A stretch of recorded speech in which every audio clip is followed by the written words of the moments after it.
আদো যদিও প্রথম দ্বিতীয় তৃতীয় তুর্যয় কথিত যদুরু নবিস্ততা পঞ্চময়েব ষষ্ঠ ভুজান্তরঙ্গ যুগলাং তন্ময় কণ্ঠস্থু রাজন নবম যদীয় মুকার বিন্দং দশম প্রফুল্লম একাদশ যাস্য ললাট পট্টং শির অপিতু দ্বাদশ এব ভাতি তমাদিদেবং করুণানিদানং তমালবর্ণং সুহিতাবতারং অপার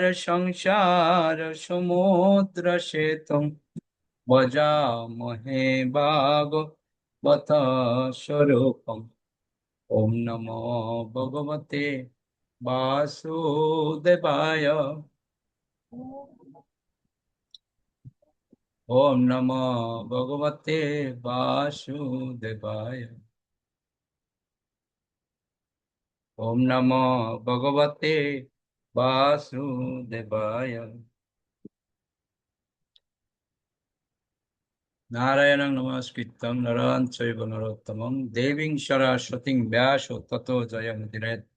মুখং করতি বাচালং পঙ্গুলং লয়তে গিরিম ইয়াৎ কৃপা তমহং বন্দে পরমানন্দ মাধবম। শ্রী গুরু দীনতারিণ শ্রী চৈতন্য পরমেশ্বর প্রিয় তৎসৎ। নমো ওম বিষ্ণুপদায় কৃষ্ণবেষ্টায় ভূতলে শ্রীমতে জয় পতাকা সামনে নমো আচার্য পদায় নিতায় কৃপদায় গৌর পতাকায় নবরঙ্কায়। নমো ওম বিষ্ণুপদায় কৃষ্ণবেষ্টায় ভূতলে শ্রীমতে ভক্তি বেদান্ত স্বামী নামিনে নমস্তে সরস্বতী দেবে গৌরবাণী প্রচারিণে নির্বিশেষ শূন্যবাদী পাশ্চাত্য দেশ তারিণী যুগে গৌরচন্দ্রায় রাধিকায় তদালয় কৃষ্ণায় কৃষ্ণ ভক্তায় তদ্ভক্তায় নমঃ। হরে কৃষ্ণ। 13 নম্বর শ্লোক থেকে আমরা করব শ্রীমদ্ ভাগবতম দ্বিতীয় স্কন্ধ প্রথম অধ্যায় শ্লোক নং 13। সবাই বের করুন। 13 নম্বর শ্লোকের অনুবাদ করবেন সর্বর্গ মাতাজি। 14 নম্বর শ্লোকের অনুবাদ করবেন আমাদের কবির মালিক প্রভু। 15 নম্বর শ্লোকের অনুবাদ করবেন আমাদের শান্তি রূপিণী মাতাজি। 16 নম্বর শ্লোকের অনুবাদ করবেন আমাদের শ্রীজীব প্রভু। হরি বল। ওকে, রেডি সবাই?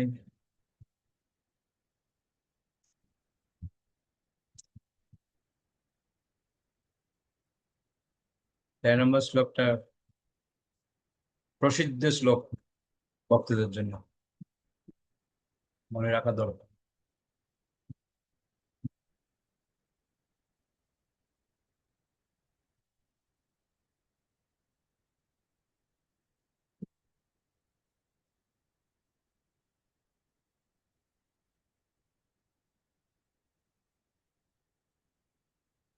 খট্টাঙ্গ নাম রাজর্ষি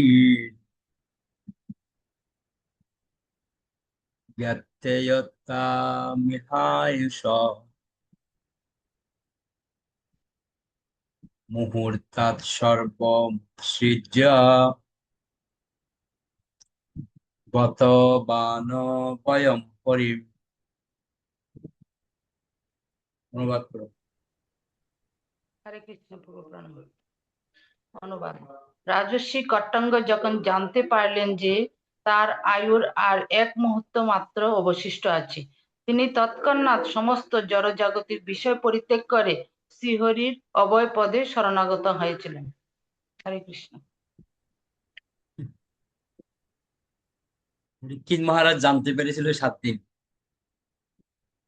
আর খট্টাঙ্গ মহারাজ জানতে পেরেছে কতক্ষণ? এক এক মুহূর্ত। মুহূর্ত। দেখা গেল, এক মুহূর্ত যখন জানতে পেরে তার এক মুহূর্ত পর তার মৃত্যু হবে। তৎক্ষণাৎ সব ত্যাগ করে হরির চরণ আশ্রয় নিয়েছে। প্রপাত বলছে, দেখুন, বিচক্ষণ মানুষদের সর্বদা মানব জীবনের চরম উদ্দেশ্য সম্বন্ধে সচেতন থাকা উচিত। জনজাগতিক জীবনের আবশ্যিক প্রয়োজনগুলি মেটানোর জন্য কর্ম করাটাই সবকিছু নয়। বুঝতে পারছেন কি বলছে? বলছে আমাদের যেগুলি প্রয়োজন জনজাগতিক জীবন ধারণের জন্য, শুধু ওই প্রয়োজনগুলি মেটানোই আমাদের যথেষ্ট, এই উদ্দেশ্যটা নয়। এই জন্য আমরা কর্ম করছি। যেহেতু আমরা মান যোগ হোস মানুষ, আমাদের মধ্যে হোস আছে, অন্যান্য জীব প্রজাতির মধ্যে হোস নেই। তারা বিচার করতে পারে না, আমরা বিচার করতে পারি না। সেজন্য পরবর্তী জীবনের সবচাইতে ভালো অবস্থা প্রাপ্ত হওয়ার উদ্দেশ্যে সর্বদা সচেতন থাকা কর্তব্য। আমরা তো মনে করছি, ওই গ্রামের লোকেরা গায়, রঙিন রঙিন দুনিয়াতে আজকে আসি কালকে নাই, খেয়ে দিয়ে ফুর্তি করো ভাই। লোকে বলে কি হবে পরে, কি আর দেখতে পাবো আমি, যা আছি খেয়ে দিয়ে একটু আনন্দ ফুর্তি করি, বাস যথেষ্ট জীবন। কিন্তু না, এখানে স্পষ্ট আমাদের বলছে, বর্তমান জীবনকে নিয়ে যা প্রয়োজন সেটি মিটিয়ে নিলাম, হয়ে গেল না।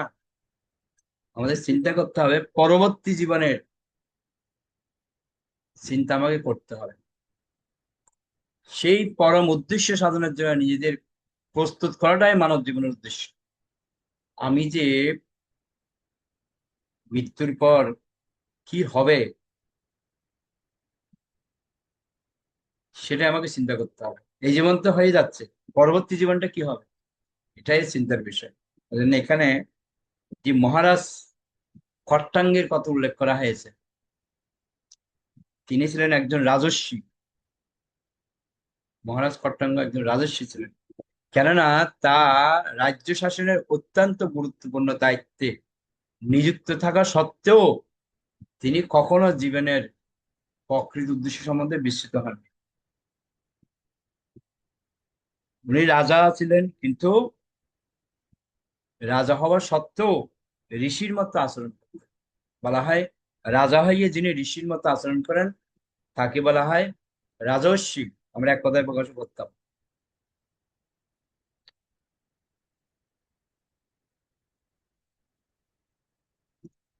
ওই জন্য বলা হচ্ছে এখানে, তিনি যখন রাজা ছিলেন তখন ঋষির যে একটা আচরণ, সেটা তিনি কখনো ভুলেন। মহারাজ যুধিষ্ঠির, মহারাজ পরীক্ষিত আদি অন্যান্য রাজস্বীরও ঠিক একই রকম ছিল। মানব জীবনের প্রথম কর্তব্য সাধনে তারা সকলেই ছিলেন আদর্শ দৃষ্টান্ত স্বরূপ। ইনারা হচ্ছে আমাদের মহাজন। বুঝতে পারলেন? ইনারাই হচ্ছেন আমাদের মহাজন।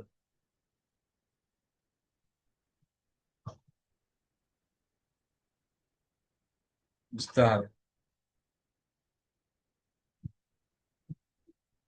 এই জীবন থেকে পরবর্তী জীবনের জন্য যদি আমরা চিন্তা না করি, তাহলে এই জীবনের সব একটা গল্প আছে না, একটা রাজ্য ছিল, ওই রাজ্যের একটা নিয়ম ছিল, যে রাজা হবে যখন সে বৃদ্ধ হবে, রাজকার্য পরিচালনা করতে পারবে না,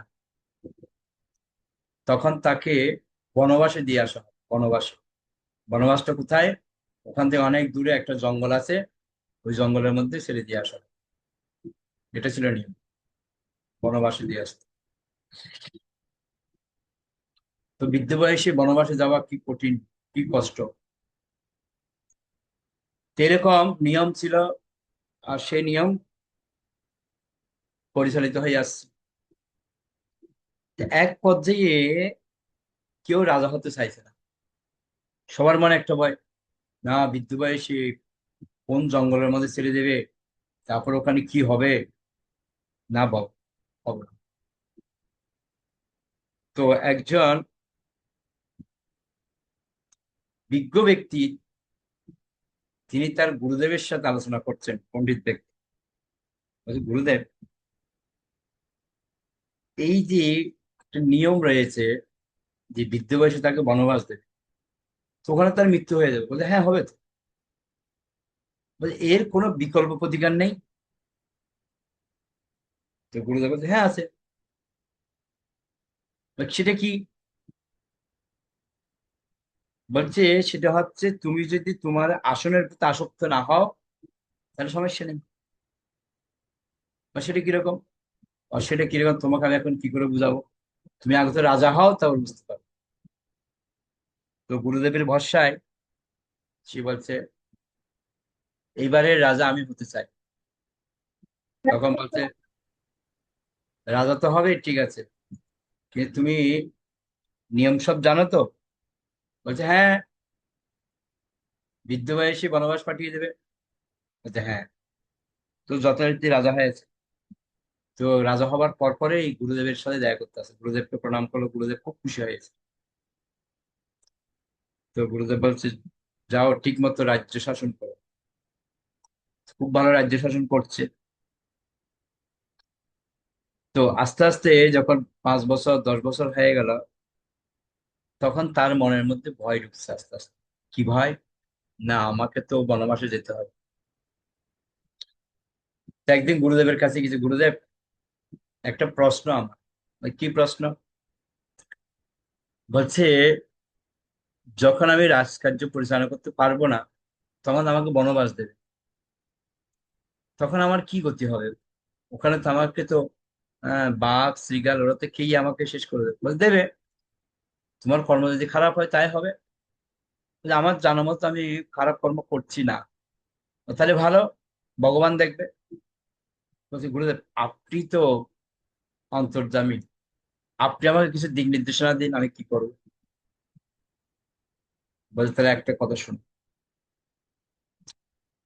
তুমি ওখানে যে প্রশাসন রয়েছে তাদেরকে জিজ্ঞেস করো, বৃদ্ধ বয়সে কোন জঙ্গলের মধ্যে তাকে ছেড়ে দিয়ে আসা হয়।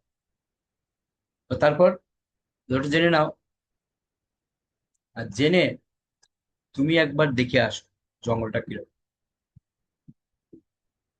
তখন সে চিন্তা করছে, তাহলে কি আমি আমার সৈন্য সবকিছুকে নিয়ে যাবো? বলছে না, কেউ যেন জানতে না পারে,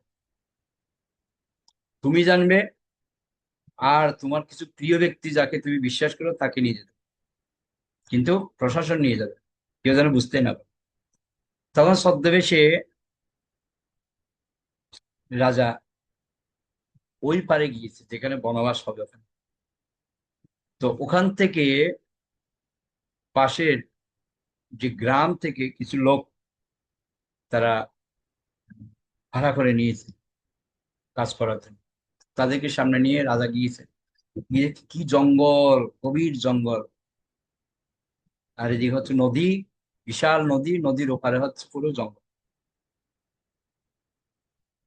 তো রাজা গেল, গিয়ে চিন্তা করছে এই জঙ্গলটা কিছু একটা করা উচিত। তো গুরুদেবকে গিয়ে বলছে, গুরুদেব জঙ্গল দেখে এসেছি, বিশাল জঙ্গল, তবে কিছু একটা করলে মনে হয় ভালো হয়।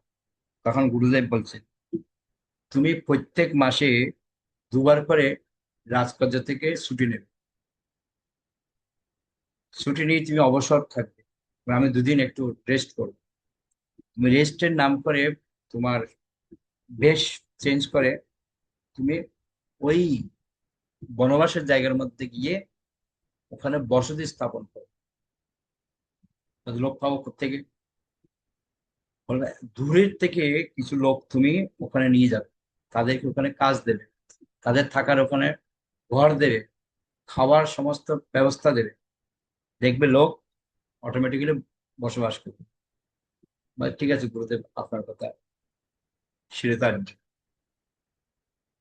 তখন উনি ওখানে গিয়ে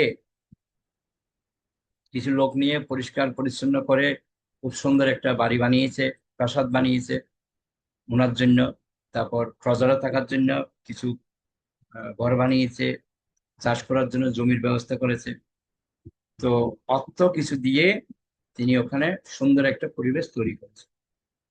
এবার যখন এখানে 2 দিন ছুটি হয় মাসে, ওখানে যাই। ওখানে গিয়ে সবার সাথে করতে করতে ওখানে একটা রাজ কার্য স্থাপন করেছে। ওখানেও রাজ পরিবার হয়ে গেছে, তবে ওখানে রাজা হিসেবে নয়, ওখানে সেবক হিসেবে। যে একজন উম, ভালো ব্যক্তি হিসেবে ওখানে আছে, কোন রাজা বলে না। তখন তার রাজকার্য করতে করতে করতে আবার ওখানেও যাচ্ছে, এখানে সামলাতে, দুটো সামলাতে সামলাতে তার একটা অভিজ্ঞতা হয়ে গেছে। এক সময় সে অসুস্থ হয়ে গেছে। যেই অসুস্থ হয়ে গেছে, তখন তার আর রাজকার্য কমপ্লিট করতে পারছে না। তখন বলছে, কি ব্যাপার, তুমি রাজকার্য কি পারবে না? বলে, আমার শরীর তো আর দিচ্ছে না, আমি পারছি না, মনে হয় আমি আর বেশি দিন বাঁচবো না। তাহলে নিয়ম মনে আছে সত্য? বলতে হ্যাঁ। ঠিক আছে। তো ভোর রাতে কি করেছে, ওনাকে নিয়ে ওই জঙ্গলের মধ্যে ছেড়ে দিয়েছে। তো তার আগে উনি ওখানে খবর নিয়েছে কোন জায়গায় কি আছে। তো ওখানে বলে আসছে যে অমুক জায়গার মধ্যে তোমরা থাকবে, হ্যাঁ, আমি একদিন আসবো তোমাদের দেখতে। ঠিক আছে। তো এ কি কি করেছে, ওখানে ছেড়ে দিয়ে আসছে জঙ্গলের মধ্যে দিয়ে, ভোরবেলা চলে গেছে প্রহরী রাজকার্যের মধ্যে, আর একে ছেড়ে দিয়েছে ওখানে। এবার এ কি করেছে, বুদ্ধি করে গুরুদেবকে আগেই স্থানান্তর করে দিয়েছে। তখন গুরুদেব বৃদ্ধ হয়ে গেছে, কি করবে, বলে, গুরুদেব আপনি ওখানে চলে যান। গুরুদেব তখন বৃদ্ধ ওখানে, গুরুদেবের অনেক শিষ্য হয়ে গেছে। তখন গুরুদেবের দেহ রাখবে রাখবে এরকম অবস্থা। তখন এ গেল, গিয়ে গুরুদেবকে প্রণাম করলো। গুরুদেব, আমি ওখান থেকে রাজকার্য সমাপ্ত করে আমাকে বনবাসে দিয়ে গেছে। বাহ, খুব ভালো, বনবাসে থাকো। তোমার তো এখানে বনবাস হলে কি হবে, তোমার তো এখানে নতুন আবাসটা আছে, চিন্তা করছো কেন? এই বলে গুরুদেব দেহ রেখেছে। তো গুরুদেব আগেই বলে দিলে সবাইকে, দেখো এখানে তোমাদের সব দেখাশোনা তো করছে, তো তোমাদের, উনি হচ্ছে রাজা, যদিও প্রজার মতো উনি সবকিছু করছে, কিন্তু অ্যাকচুয়াল উনি রাজা। তো গুরুদেব এসে বলে টলে সবাইকে, গুরুদেব দেখা রেখেছে। তারপর থেকে ইনি আবার এখানে রাজত্ব স্থাপন করেছে। ব্যাস, আনন্দে দিন কাটছে চিন্তা। কি বুঝলেন?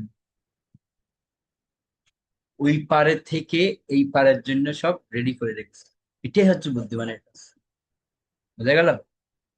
আমরা তো ওই রঙিন রঙিন দুনিয়াতে আজকে আছি কালকে নাই, হাসি গানে ফুর্তি করো ভাই, ফুর্তি করছে, আমরা আনন্দ করছি, মজা করছি। না, মজা করলে হবে না, ওই পারের জন্য আমাদেরকে ব্যবস্থা করে রাখতে হবে। ওই জন্য এখানে বলছে স্পষ্টভাবে, আমাদের মানব জীবনের উদ্দেশ্য হচ্ছে পরবর্তী জীবনে আমাদের যেন ভালো অবস্থা হয়, সেজন্য সচেতন থাকে। ওকে। তো খট্টাঙ্গ মহারাজের জীবন কাহিনী বলছে। খট্টাঙ্গ মহারাজ অসুরদের সঙ্গে যুদ্ধ করার জন্য স্বর্গের দেবতারা মহারাজ খট্টাঙ্গের কাছে প্রার্থনা করে তাকে নিমন্ত্রণ জানিয়েছিলেন। তো খট্টাঙ্গ মহারাজ খুব যুদ্ধে পারদর্শী ছিল।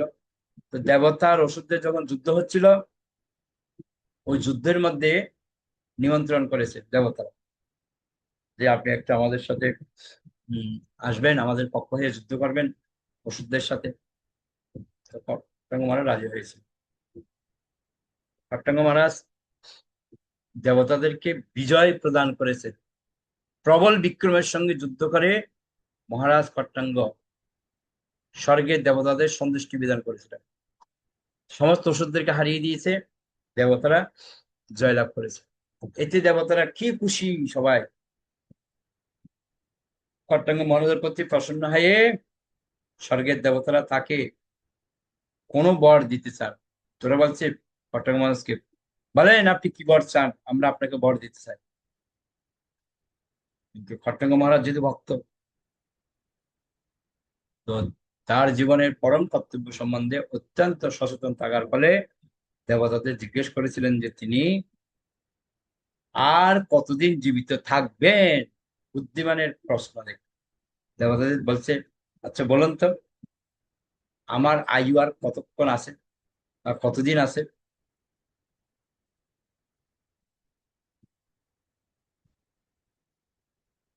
প্রপাত বলছে এই ঘটনা থেকে বোঝা যায় খট্টাঙ্গ মহারাজ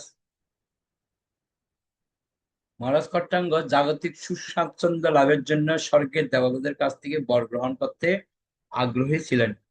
তিনি বরের প্রতি এত ইন্টারেস্ট নয়, বরং তিনি পরবর্তী জীবনের জন্য প্রস্তুত হতে তৎপর ছিলেন। পরবর্তী জীবনে আমার কি হবে এটা। দেবতারা তখন তাকে জানিয়েছিলেন যে তার আয়ুষ্কালে আর এক মুহূর্ত সময় অবশিষ্ট আছে, বলে আপনি আর এক মুহূর্ত বাঁচবেন। তৎক্ষণাৎ মহারাজ কট্টাঙ্গ সমস্ত ভোগ ঐশ্বর্যপূর্ণ স্বর্গলোক ত্যাগ করে পৃথিবীতে ফিরে এসে পরমেশ্বর ভগবানের অভয় চরণারবিন্দের আশ্রয় গ্রহণ করছে। যেহেতু স্বর্গের মধ্যে ওখানে এক সেকেন্ড, মানে এখানে মর্তের মধ্যে অনেক দিন, অনেক মাস না।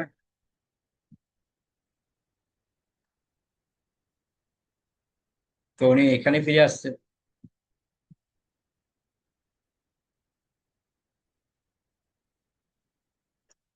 তো বলা হয়তো তার সেই মহান চেষ্টায় তিনি সফল হয়েছিলেন এবং মুক্তি লাভ করেছেন। এই জগতের মধ্যে এসে তিনি আবার তপস্যা করে ভগবানকে সন্তুষ্ট করেন। তো এই জন্য বলা হচ্ছে এই জগতের মধ্যে ভজন করার জন্য খুব ভালো একটা সুযোগ। বুঝতে পারলেন? যদিও মহারাজ পরীক্ষিতের আয়ুর আর 7 দিন মাত্র বাকি ছিল, অবশিষ্ট ছিল, তথাপি মহাত্মা ছিল সুখদেব গোস্বামী তাকে অনুপ্রাণিত করেছিলেন শ্রীমৎ ভাগবত রূপে পরমেশ্বর ভগবানের মহিমা শ্রবণ। ভগবানের ইচ্ছায় মহারাজ পরীক্ষিতের সঙ্গে তখন ছিল সুখদেব গোস্বামীর সাক্ষাৎকার হয়েছিল, এবং যে পারমার্থিক সম্পদ তিনি প্রদান করেছিলেন তা সুন্দরভাবে শ্রীমৎ ভাগবতে নিবদ্ধ হয়েছে। বুঝতে পারলেন?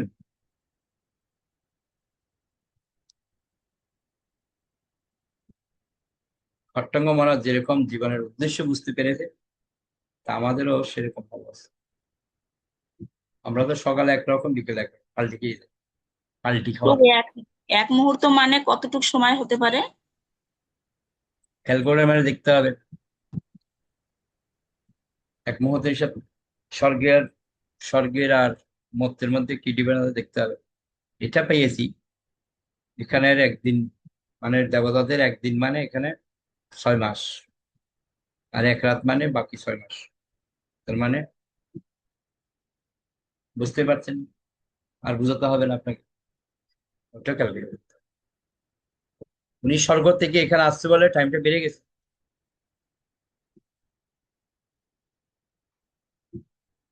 ওকে, 14 নম্বর শ্লোক।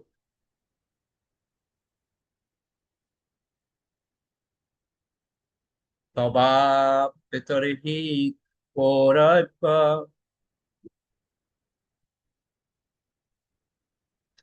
সপ্তাহং জীবিতাবধি উপকল্পয়ঃ তৎসর্বং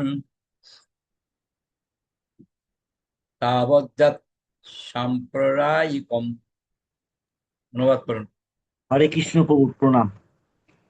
হে কুরুবংশ প্রদীপ মহারাজ পরীক্ষিত, আপনার আয়ুষ্কালের আর মাত্র 7 দিন অবশিষ্ট আছে। অতএব এই সময়ের মধ্যেই আপনার পারলৌকিক উদ্দেশ্য সাধন করুন। হরে কৃষ্ণ। বলা হচ্ছে, হে কুরুবংশ প্রদীপ, একজনেই তো আছে কুরুবংশ। তাও খট্টাঙ্গ মহারাজের তো 1 সেকেন্ড ছিল, আপনার 7 দিন অবশিষ্ট আছে। অতএব এই সময়ের মধ্যে আপনার পারলৌকিক উদ্দেশ্য সাধন করুন। বুঝতে পারছেন? প্রভুপাদ খুব সুন্দর একটা কথা বলছে।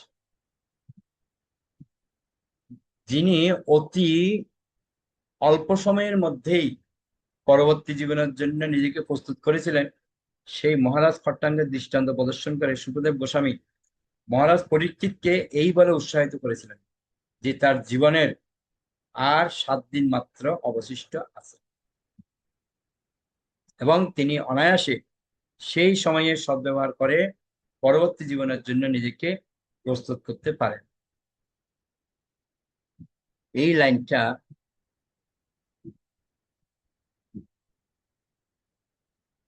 আমি যে লাইনটা পড়ালাম, কটা লাইন? 4-5টা লাইন। এই 5টা লাইন কি কেন্দ্র করে আপনি প্রচার ক্ষেত্রে কিভাবে প্রয়োগ করবেন?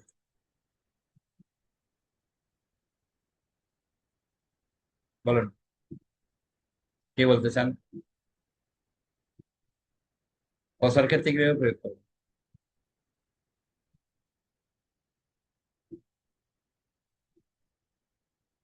কি পড়ালেখা করছেন ভগবান জানে, মুখ দিয়ে কোনো আওয়াজ বের হয় না।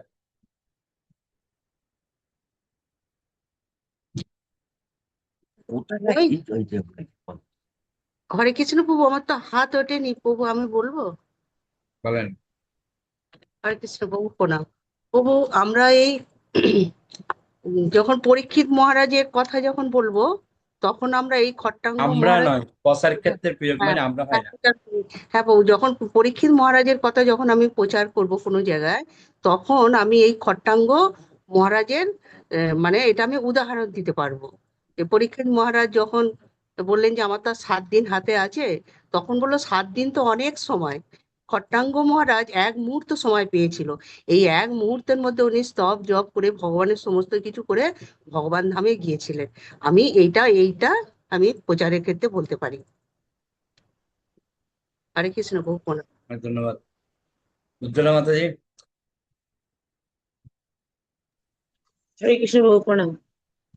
তবু এখানে প্রচারের ক্ষেত্রে আমি বলতে পারি যে পরীক্ষিত মহারাজের মৃত্যুর মাত্র 7 দিন বাকি ছিল। এই 7 দিনের মধ্যেই তিনি তার পরবর্তী জীবনের জন্য প্রস্তুত হয়েছিলেন। সেখানে আমাদের আহ, বা অনেক সময় বাকি। আমরা যে প্রত্যেকটা মানুষের জন্য পরীক্ষিত মাত্র 7 দিন ছিল, কিন্তু আমাদের প্রত্যেকটা মানুষের জন্য অনেক সময় বাকি। তো এই সময়ের মধ্যে আমরা পরবর্তী জীবনের জন্য ভালো মতো প্রস্তুতি নিতে পারি। ওকে, অনেক ধন্যবাদ। সুনির্মলা মাতাজি। হরে কৃষ্ণ প্রভু প্রণাম। প্রভু, এখানে যদি প্রচার ক্ষেত্রে বলি তাহলে আমি সেটা দৃষ্টান্ত দিতে পারি এখান থেকে খট্টাঙ্গ মহারাজ বা পরীক্ষিত মহারাজের। যে পরীক্ষিত মহারাজ এখানে খট্টাঙ্গ মহারাজের দৃষ্টান্ত দেখি উনি সেটা বুঝতে পেরেছিলেন। কিন্তু আমরা যদি দেখি যে কিন্তু আমাদের হাতে, আমরা জানি না সেটা যে আমরা আর কতদিন আমরা বাঁচবো। যে আমরা এমনও হতে পারে যে এই মুহূর্তে আমি মরে যেতে পারি, বা 5 দিন পর বা 7 দিন পরে, সেই মৃত্যুর সময়টা আমি জানি না। সুতরাং প্রতিটা মুহূর্তে আমাকে মানে প্রস্তুত থাকতে হবে যেন আমি ভগবত ধামে ফিরে যেতে পারি। সেই জন্য একটা মুহূর্ত আমাকে নষ্ট করা চলবে না। হরে কৃষ্ণ প্রভু। Thank you. ওকে, অনেক ধন্যবাদ। উজ্জ্বল বর্ণ প্রভু। হরে কৃষ্ণ প্রভু প্রণাম। পরীক্ষিত মহারাজ এবং খট্টাঙ্গ ঋষি রাজর্ষি ওনারা জানতে পেরেছিলেন তার জীবনের কতটুকু সময় বাকি, কতটুকু সময় আমরা বাঁচবো। তারপর মানে এইভাবেই তারা ভগবানের আশ্রয় নিয়েছিলেন। কিন্তু আমরা তো জানি না যে আমরা কখন মরবো। মানে মৃত্যু হবে, আমাদের যে কোনো সময় আমাদের মৃত্যু আসতে পারে। এই জন্য আমাদের এখন থেকেই ভগবানের প্রতি আত্মসমর্পণ করা উচিত। নিত্যমিন্দ মাতাজি। হরে কৃষ্ণ প্রভু প্রণাম। তো এখানে পরীক্ষিত আর খটাঙ্গের উদাহরণটা যেরকম আছে, তো ঠিক আছে। তো আমরা যখন প্রচার ক্ষেত্রে যাব তখন উম, যারা মানে গীতা মানে যে এই সম্বন্ধে যারা জানে না, তো অনেকে জানে যে আজকে যা খাবো মানে যা খেয়ে দিয়ে যে কয়দিন বাঁচবো ভালোভাবেই বাঁচবো, মরে গেলে কি হবে না হবে। তো এখানে সদ্ব্যবহার মানে কি, আমরা জীবিত থাকতে যদি আমরা যদি ভালোভাবে সেই জায়গাটা তৈরি করি, এই যে একটু আগে যেটা বললেন আপনি, তাহলে আমাদের সেই ব্যবহারের মাধ্যমে আমরা পরবর্তীতে আমরা সেই নিজেকে প্রস্তুত করতে পারবো। তো মানে সেই জায়গাটা ভালো জায়গায় পৌঁছাতে পারবো, এটাই আমি বুঝলাম এখানে। তো মানুষকে এই জন্য আমাদের মানে মানুষকে বলা উচিত যে প্রচার করতে গেলে যে মানব জীবনটা পেয়েছে যখন, এই জীবনে সদ্ব্যবহার করে নিজেকে ওপারে যাওয়ার জন্য প্রস্তুতি তৈরি করতে হবে, বা সুন্দর ব্যবস্থা করে মানে সুন্দর ব্যবহার করে ভগবানের নাম করে করলে তবে আমাদের ওই জায়গাটা সুন্দর হবে। এরকম ভাবলাম আমি।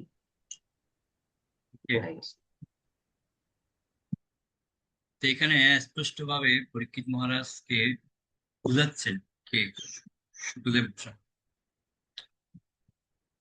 প্রসার ক্ষেত্রে প্রয়োগ হচ্ছে এরকম একটা টেকনিক। এটা একটা টেকনিক, প্রসারের একটা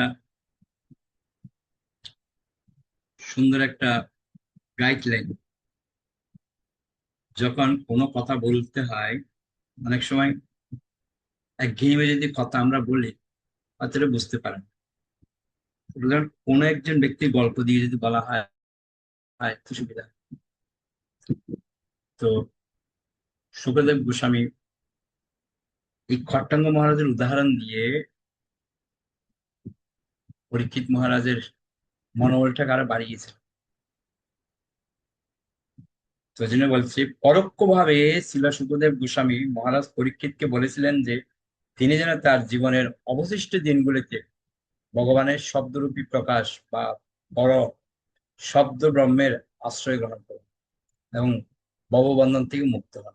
তার সুখদেব গোস্বামী মহারাজ পরীক্ষিতকে যে ভাগবত পাঠ করে শুনিয়েছিলেন, কেবলমাত্র তা শ্রবণ করার মাধ্যমেই সকলে তাদের পরবর্তী জীবনের জন্য নিজেদের প্রস্তুত করতে পারেন। এই আচার কেবল আনুষ্ঠানিক নয়, অধিকন্ত সেগুলি অনুকূলভাবে সম্বোধন করতে হয়, এই বিষয়ে এখানে নির্দেশ দেওয়া হয়েছে। তো ভগবতের চরণে আশ্রয় গ্রহণ করতে বলা হয়েছে।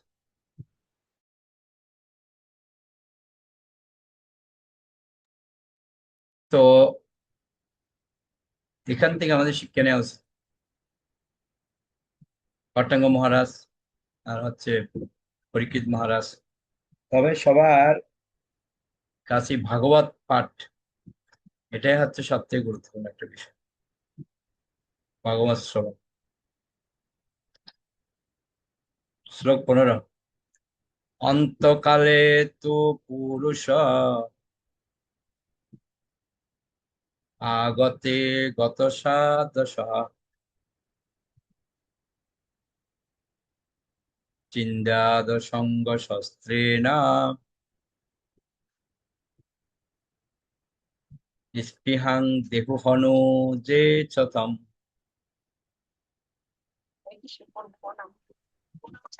জীবনের অন্তিম সময়ে মৃত্যু ভয়ে ভীত না হয়ে অনাসক্তির উপর রূপ অস্ত্রের দ্বারা দেহ ও দেহ সম্পর্কিত সমস্ত বন্ধন থেকে করা উচিত। খুব সুন্দর পয়েন্ট। অন্তকালে তো পুরুষ আগতে গত সাদশ। তো জীবনের অন্তিম সময়ে মৃত্যু ভয়ে ভীত না হয়ে অনাসক্তিরূপ অস্ত্রের দ্বারা দেহ ও দেহ সম্পর্কিত সমস্ত বন্ধন ছেদন করা উচিত।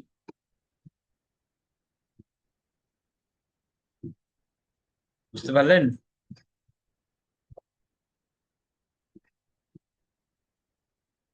খুব গুরুত্বপূর্ণ একটা পয়েন্ট।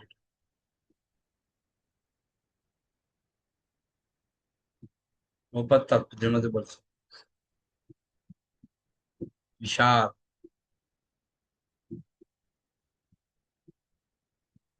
বলছে স্থূল জড়বাদের মূর্খতা হচ্ছে যে মানুষ জড়জগতে স্থায়ীভাবে অবস্থান করতে চায়।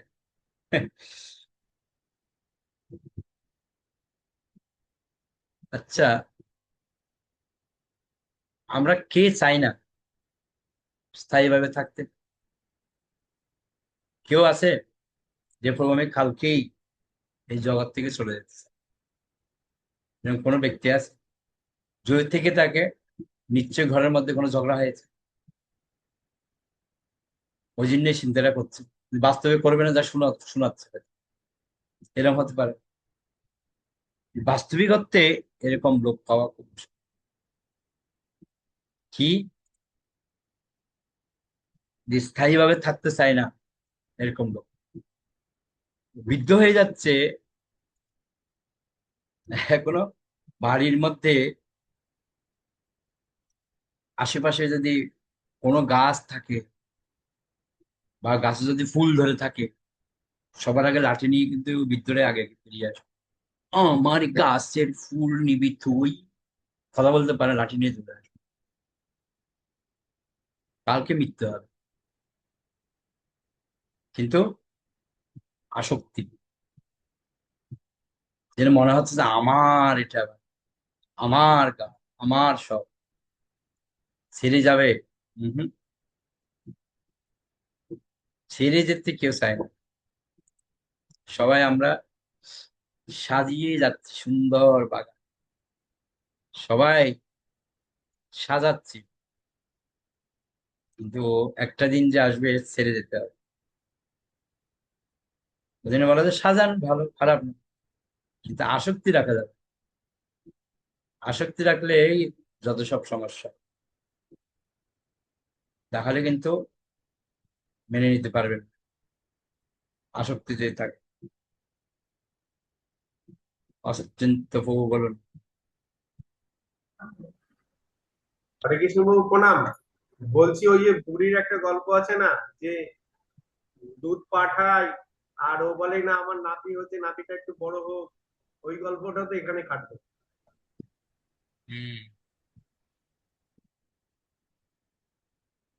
হ্যাঁ, তো বলার উদ্দেশ্য হচ্ছে এটাই। হরে কৃষ্ণ বাবু, কিছু বলবো আমি?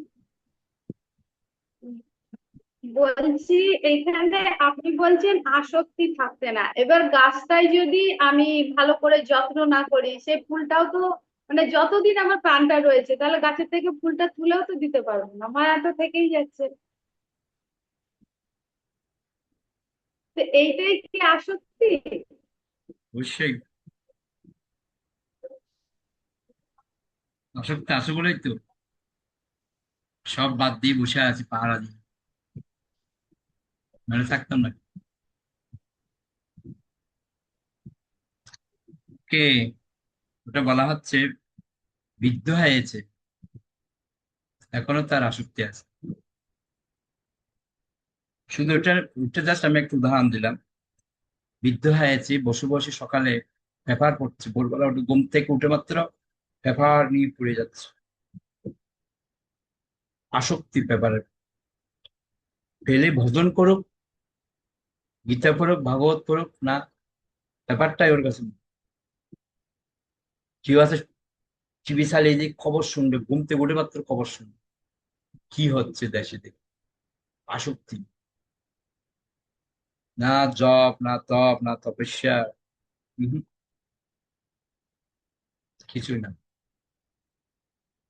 এসব ব্যক্তির জন্য বলা হচ্ছে। আপনাদের তো আলাদা বিষয়, আপনার তো সে বয়স হয়নি এখন, এখন গাছ পাড়া দিতে হবে, ভগবানের সেবা দিতে হবে, ঠিক আছে। এরকম পরিবারে এরকম মানুষ তো আমাদের কত আত্মীয় স্বজন পরিবারে, নিজেদের পরিবারে কত আছে প্রভু। নিজেরাই তো দেখতে পাচ্ছি, সব আমি আমার। তুই পড়বে না পড়ি, ঠিক আছে, এটাই হচ্ছে কথা, ঠিক আছে। আমি কালকে বলছিলাম চন্দন যাত্রার কথা বলতে গিয়ে, ভগবান মাধবেন্দ্র পুরীপাদকে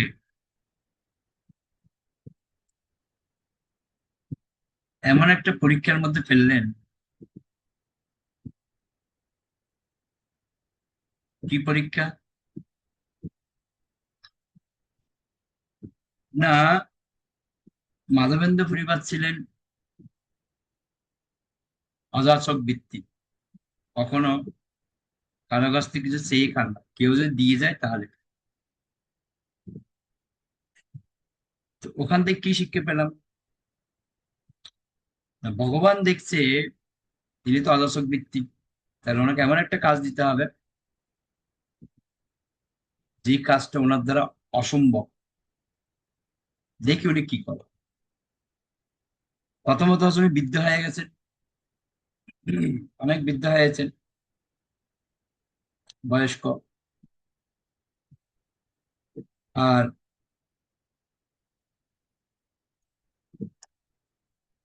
ভগবান কি বললেন, আমি গরমে থাকতে পারছি না, এত তাপ বেরোচ্ছে, আমাকে এখান থেকে উদ্ধার করো।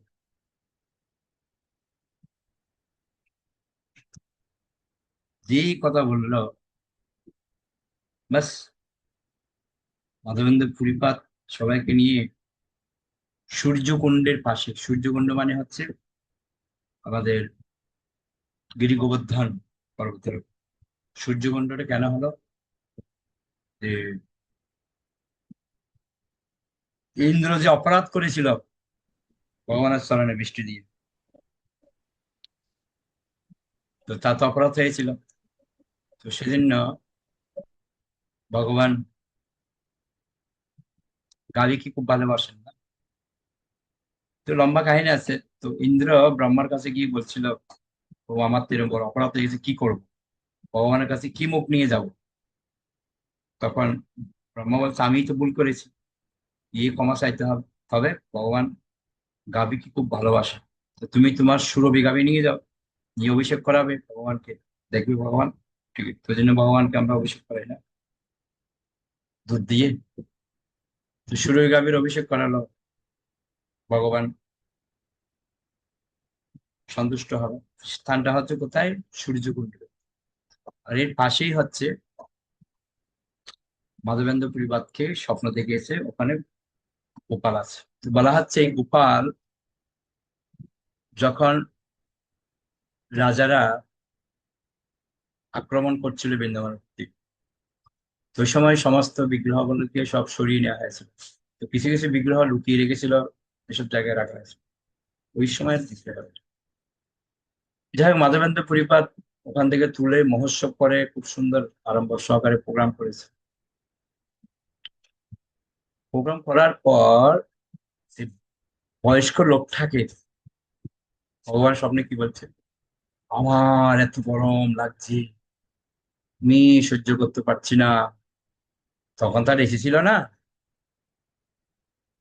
আমার গায়ে চন্দনের লেপ লাগাও, তাহলে আমার শরীর শীতল হবে। সেগুলো কোথায় পাবো, বলছি নীলাচলে যাও, নীলাচলে গেলে ওখানে পাবে পর্বত, নীলাচলের মধ্যে মলয় পর্বত আছে, ওখান থেকে মলয় সন্ধ্যা। বলছে ঠিক আছে। আমার একটা প্রশ্ন আপনাদের কাছে, কৃষ্ণ স্বয়ং এসে যদি আপনাকে বলে,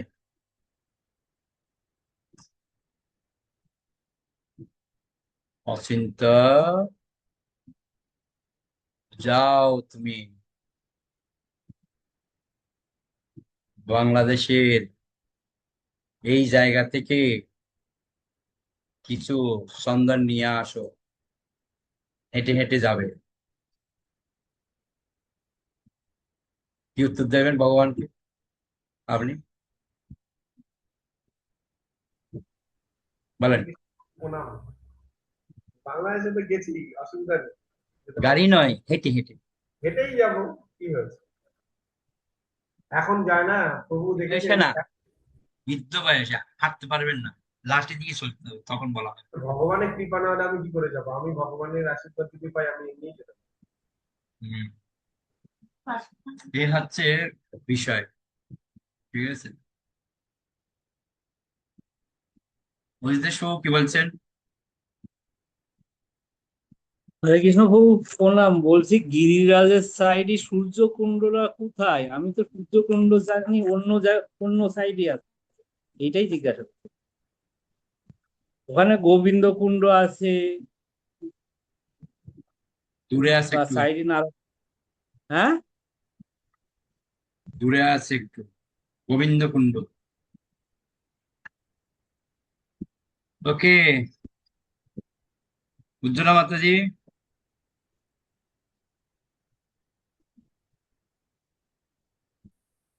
হরে কৃষ্ণ প্রভু প্রণাম। প্রভু বলছিলেন ওই যে ওই প্রশ্নটা করলেন যে যে ভগবান যদি আদেশ দেন তাহলে ভগবান তার ব্যবস্থা করেই রাখেন। আমাদের বিশ্বাস থাকতে হবে যে হ্যাঁ আমরা পারবো। হ্যাঁ, যেমন মাধবেন্দ্র পুরীকে বলেছিলেন ঠিকই চন্দন কাঠ আনতে বলেছিলেন, কিন্তু ওনাকে আর পরিস্থিতি বুঝে ওনাকে আর ফিরে আসতে হচ্ছিল না বৃন্দাবনে। ওনাকে তো ওই ইসে ওই রেমুনাতেই গোপীনাথকে মাখিয়ে দিতে বলেছিলেন। ওই যে গোপীনাথকে মাখালেই আমি আমি আমার দেহ শীতল হবে। তার মানে ভগবান আদেশ দিলেও ভগবান ব্যবস্থা করেই রাখেন। এটাই হচ্ছে আমাদের পরের আমাদের বিশ্বাস পর্ব, থাকতে হবে। সেটা তো পরের পর্ব। উনি কি জানতেন যে আমার জন্য গোপীনাথ কি চুরি করবেন বা আমার জন্য এটা কিছু কি জানতেন? জানতেন না তো। আমি বলি প্রভু হরে কৃষ্ণ। বলেন। বলছি প্রভু, এইটা যদি হয় মানে আমাদের জীবনে মানে তখন এই শরীরটা না দেখে কি পরিস্থিতি না বুঝে তৎক্ষণাৎ শুরু করতে হবে, যাত্রা শুরু করতে হবে। এবার বাকিটা ভগবান বুঝে নেন। 80 বছর। হ্যাঁ, ওইটা করতে হবে, তাহলে গিয়ে ব্যাস, আপনার বয়স তখন 80 বছর, কি করবেন? হ্যাঁ হ্যাঁ, এবার ঘরের পরিস্থিতি, ঘর থেকে হয়তো বের হতে দিতে হবে না, কিন্তু নিজেকে শক্ত হাতে বেরোতেই হবে, যে প্রভুর আদেশ যেহেতু পেয়েছি আমাকে ঘর থেকে বেরোতেই হবে। এবার বাকিটা ভগবান দেখবে, এই বিশ্বাস নিয়ে বেরোতে হবে। হুম, হরে কৃষ্ণ। তো ওটা হচ্ছে গোবিন্দকুণ্ড, সূর্যকুণ্ড নয়, গোবিন্দকুণ্ড। তো যেরকম ওটা গোবিন্দ কুণ্ড, গোবিন্দ কুণ্ড। হুম, আমি খুব চর্চা তো আমি যেটা বলছিলাম, এরকম নির্দেশ যদি আমাদের দেয়া হয়, কত সুন্দর হচ্ছে। প্রভু বললো হ্যাঁ চলে যাব। এখন প্রশ্ন হচ্ছে, গুরুদেব যে আদেশটা দিচ্ছেন তাহলে এটা কেন করছেন না? কি আনসার আছে বলেন এবার শুনুন। মাধবেন্দ্র পুরীবাদ কি ভগবান বলেছে বলে যদি 80 বছর বয়স হয়, সর্বলীলা মাতাজি বলছে 80 বছর বয়স হলো বাড়ির লোককে বুঝিয়ে সুঝিয়ে চলে যাবে। 80 বছর বৃদ্ধ বয়সে করার জন্য কত সুন্দর উৎসাহ নিয়ে এগিয়ে যাচ্ছেন, কিন্তু এখন তো হাফ বছর বয়স। তো গুরুদেব এখন বলছে কেন করছেন না? বলেন কি আনসার আছে? অচ্যুত আছেন তো বলেন, এবার আনসার দিন।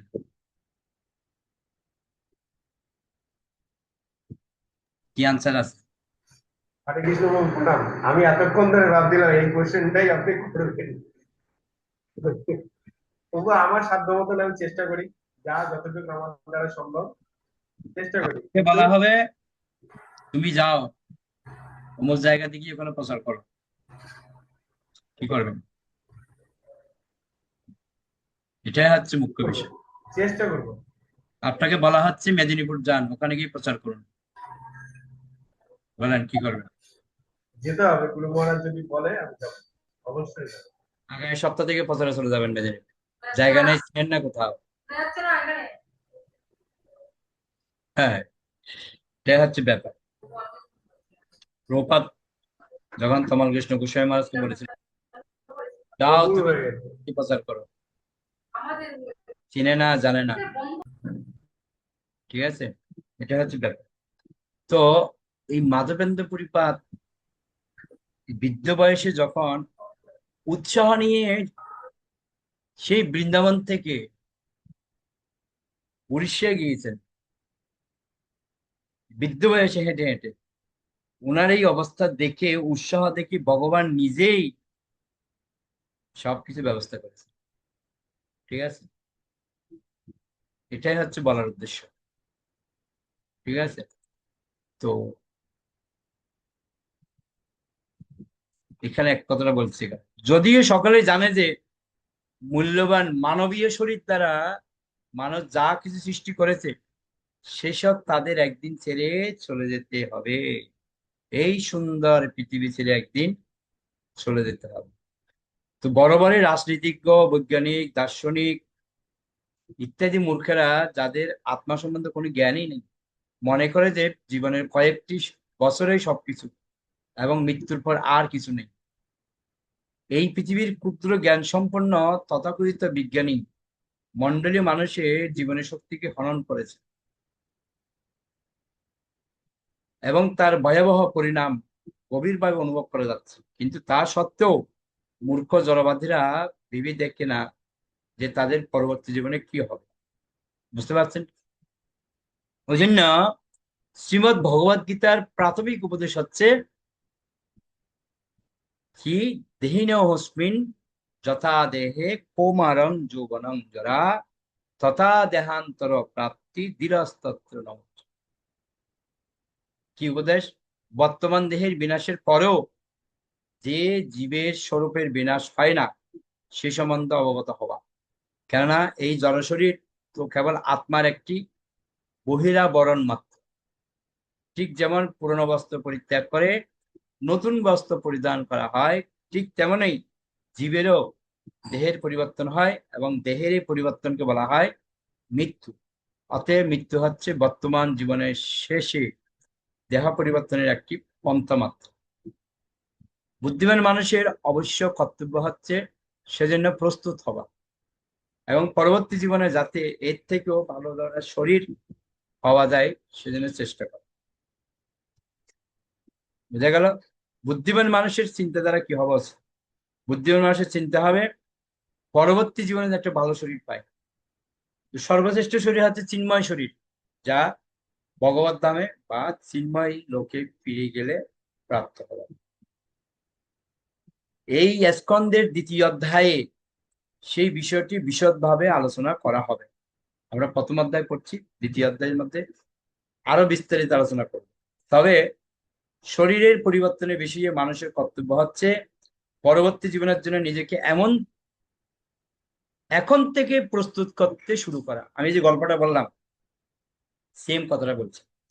মূর্খ মানুষেরা বর্তমান অনিত্য জীবনের প্রতি অধিক গুরুত্ব দেয়। তাই মূর্খ নেতারা মানুষের কাছে দেহ এবং দেহের সঙ্গে সম্পর্কিত যা কিছু তার ভিত্তিতে আবেদন করে। দেহের সম্পর্ক কেবল এই দেহটির মধ্যে সীমিত নয়, তা আত্মীয় স্বজন, স্ত্রী, পুত্র, সমাজ, দেশ এবং অন্য অনেক কিছুতে আরোপিত হয়, যা মৃত্যুর সঙ্গে সঙ্গে শেষ হয়ে যায়। আমাদের অনেক লেজ থাকে, আত্মীয় স্বজন, বন্ধু বান্ধব, এগুলি সব মৃত্যুর পরে সব শেষ। মৃত্যুর পর মানুষ বর্তমান শরীরের সঙ্গে সম্পর্কিত সবকিছুর কথা ভুলে যায়। আমাদের কি হয়েছিল আগে সব আমরা মনে নেই আমাদের। তার কিছুটা অনুভব আমাদের হয় রাত্রে ঘুমাবার সময়।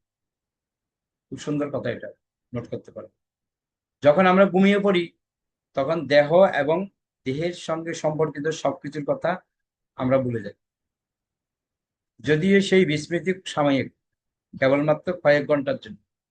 বিচার করে দেখুন তো, আমরা যখন ঘুমাই, গভীর ঘুমাই, কোনো কিছুর প্রতি আমাদের কি থাকে না, খবরই থাকে না। তো মৃত্যু কয়েক মাস ব্যাপী নিদ্রা ছাড়া আর কিছুই নয়। বুঝতে পেরেছি মৃত্যু কাকে বলে? যে দিনের পর দিন ঘুমাচ্ছে, এটাই বলা হচ্ছে মৃত্যু।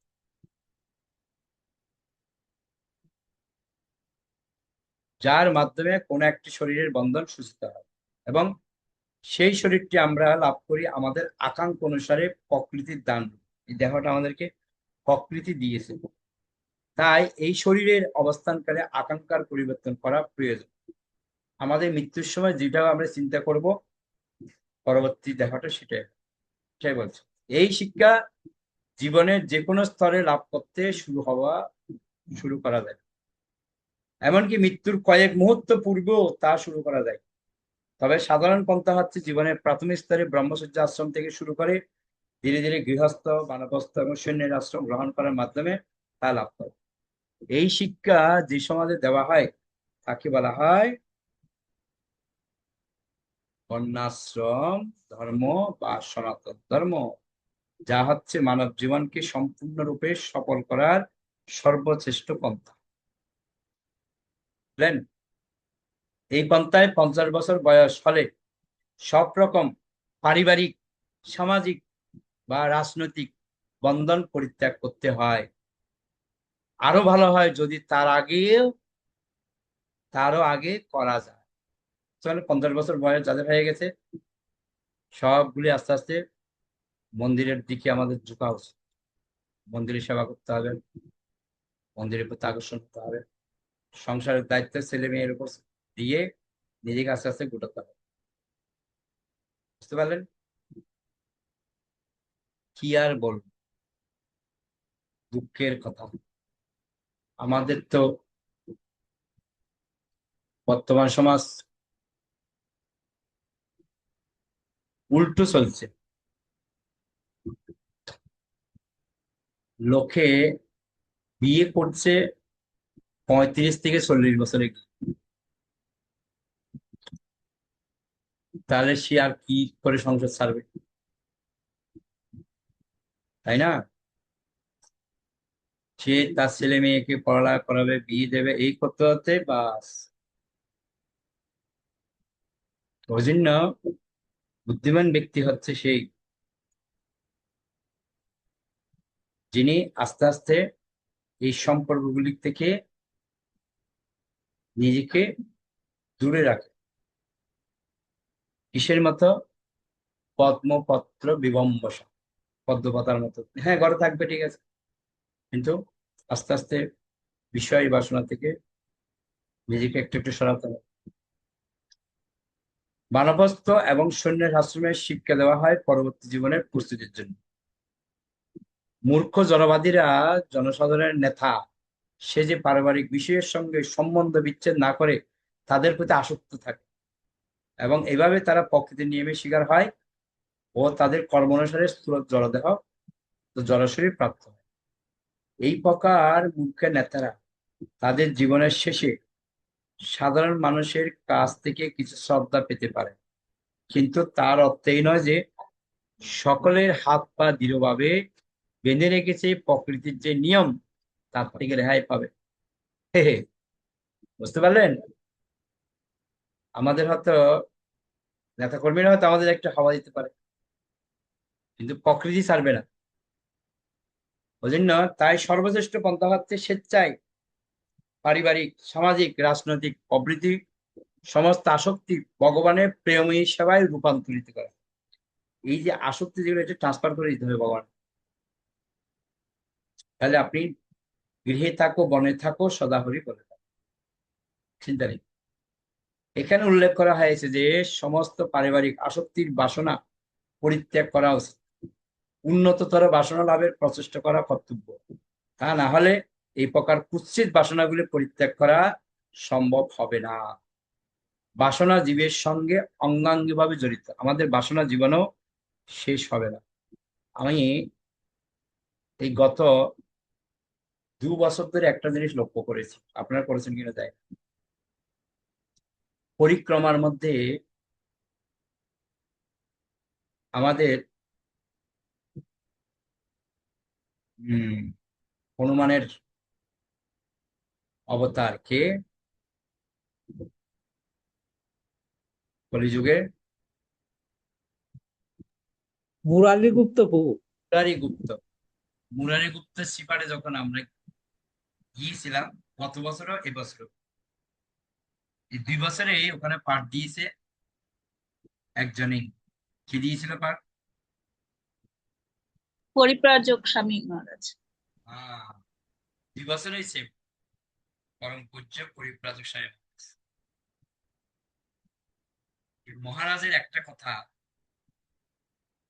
প্রত্যেক বছরের বলে, বসেই শুরুতেই কথাটা কি বলছে, আমরা মনে করছি বৃদ্ধ বয়সে টাকা পয়সা রাখবো,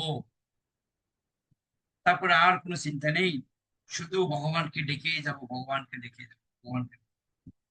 বৃদ্ধ বয়সে বাড়িঘর ছেড়ে বৃন্দাবন যাবো, ওখানে টাকা পয়সা ব্যাংকে রাখবো, ওর ইন্টারেস্ট আসবে, তাই দিয়ে একদম মনের আনন্দে ভজন।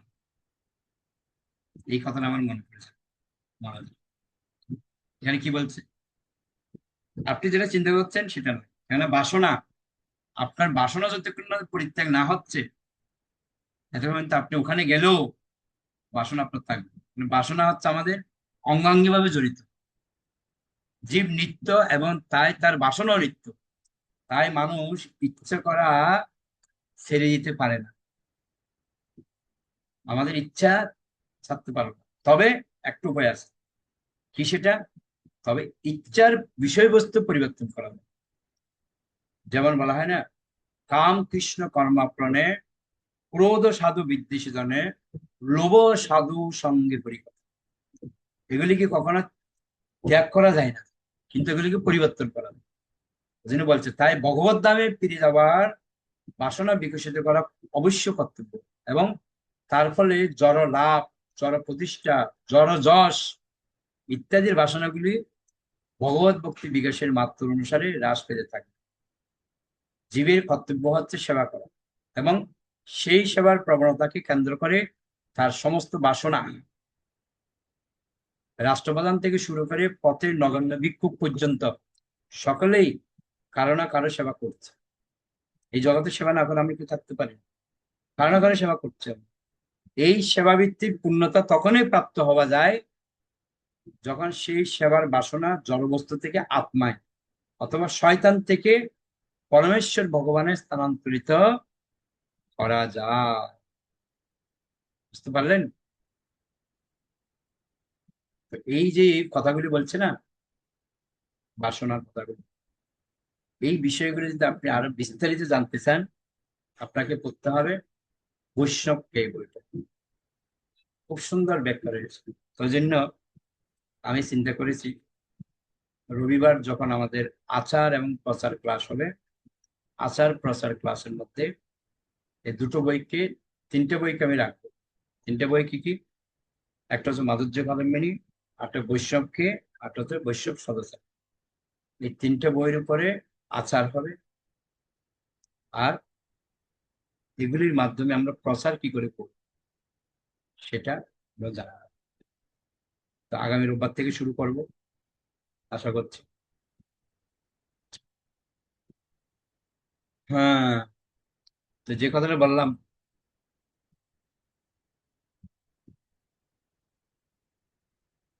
সেবা করাটা হচ্ছে আমাদের ধর্ম। জীবের স্বরূপ হয় ভগবানের নিত্য দাস, আমাদের সেবা করা হচ্ছে আমাদের ধর্ম। তো এই জন্য আমাদের মধ্যে যে ভাবনাগুলো আছে, চিন্তাগুলি আছে, এগুলিকে কনভার্ট করতে হবে ভগবান। ঠিক আছে? কনভার্ট না করলে হবে না। যেমন মনে করেন একজন ব্যক্তি আছে, সে খুব টিভি দেখতে ভালোবাসে, টিভি না দেখে থাকতেই পারে না। এবার তাকে কনভার্ট করতে হবে, না তাকে রামায়ণ, মহাভারত, কৃষ্ণ এগুলোর মধ্যে কনভার্ট করে দিন, তখন আস্তে আস্তে আস্তে তার নেশাটা চেঞ্জ হয়ে যাবে। বুঝতে পারলেন? ওই জন্য আমাদেরকে পরিবর্তন করতে হবে, লক্ষ্য পরিবর্তন। ওকে, ঠিক আছে, অনেক ধন্যবাদ সবাইকে। আরো কোনো প্রশ্ন? নাহলে আমরা এখানে শেষ করবো বৈষ্ণব প্রণাম করে। পঞ্চাকল্পতরুভ্যশ্চ কৃপা সিন্ধুভ্যেব চ পতিতানাং পাবনেভ্যো বৈষ্ণব অনন্তগুরু বৈষ্ণববৃন্দা কি যায়। নিতাই গৌর প্রেমানন্দে। হরে কৃষ্ণ।